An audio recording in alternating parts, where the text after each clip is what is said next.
அதில் முக்கியமான ஒன்று பால், பசும்பால், எருமைப்பால், இது ரெண்டும். இப்போ நான் இவனுக்கு முன்னாடி நான் வச்சுருந்தது ஒரு ஜெர்மன் ஷெப்பர்ட். அவன் வந்து 13 வருஷம் கூட இருந்தான்.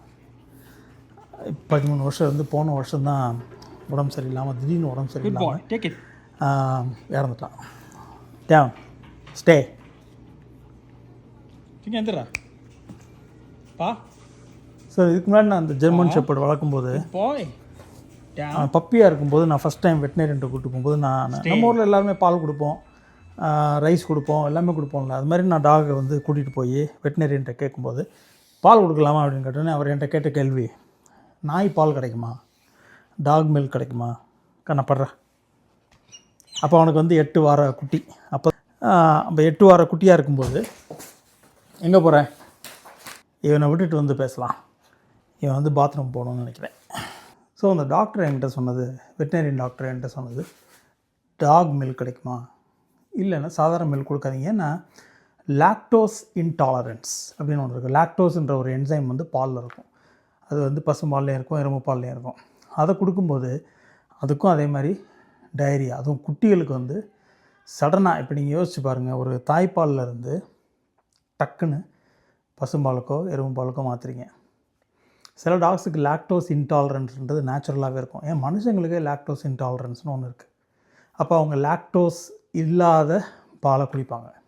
ஒரு குட்டியாக ஒரு நாயை தூக்கிட்டு வர்றீங்க, நீங்கள் பாட்டுக்கு பாலை கொடுக்குறீங்க, இல்லைன்னா சோறில் கலந்து கொடுக்குறீங்க, டாகை வந்து கூண்டில் விடுறீங்க, இல்லைன்னா கட்டி போடுறீங்க ஒரு சின்னதில். காலைல எந்திரிச்சு பார்க்குறீங்க, எந்திரிச்சு பார்க்கும்போது அங்கங்கே லூஸாக அப்படியே டாய்லெட் போய் வச்சுருக்கு.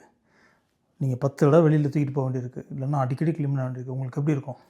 ஓ, இதுதான் நம்ம லைஃபோ அப்படின்னு பயந்துருவீங்க. ஸோ அதனால் இந்த மாதிரி அலர்ஜிக் ரியாக்ஷனு, ஒரு சென்சிட்டிவான, ஒரு வயிற்றுக்கு சென்சிட்டிவாக ஒரு டாக் இருக்குது அப்படின்னா நமக்கு உடனே தெரியாது. அது குட்டியாக கூட இருக்கலாம். குட்டியாக இருக்கும்போது நமக்கு தெரியாது. அதனால் பால் வந்து கொடுக்கலாம், ஆனால் ரொம்ப கம்மியாக கொடுக்கணும். அதுவும் குட்டிகளுக்கு வந்து தயவு செஞ்சு கொடுக்காதீங்க. ஏன்னா அது ரொம்ப ரொம்ப ஒரு பெரிய உங்களுக்கு நாளே உங்கள் கான்ஃபிடென்ஸை போகிற அளவுக்கு ஆக்கிடும். சில டாக்ஸுக்கு ரியாக்ட் பண்ணாது. சில பேர் சொல்லலாம், நான் என் குட்டிக்கெலாம் வந்து சோறும் பாலும் தான் கலந்து கொடுக்குறேன், மில்க் ப்ரோட்டீன் இருக்குது, அது ஒரு வகையில் சென்சிபிள் தான். ஆனால் வந்து குட்டிகளுக்கு கொடுத்து அதுக்கு வந்து வயிறு சென்சிட்டிவாக இருந்துச்சுன்னா அது வந்து அதிகமான டயரியா, இல்லைன்னா சில டாக்ஸுக்கு வாமிட்டிங்.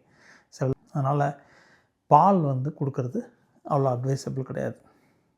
ஒரு ஆரோக்கியமான டயட் வந்து மனுஷன மாதிரியே நாய்க்கு வேணும். நீங்கள் பூனை வளர்த்தாலும் அது வேணும், ஒரு கிளி வளர்த்தாலும் அது வேணும். என்ன அனிமல்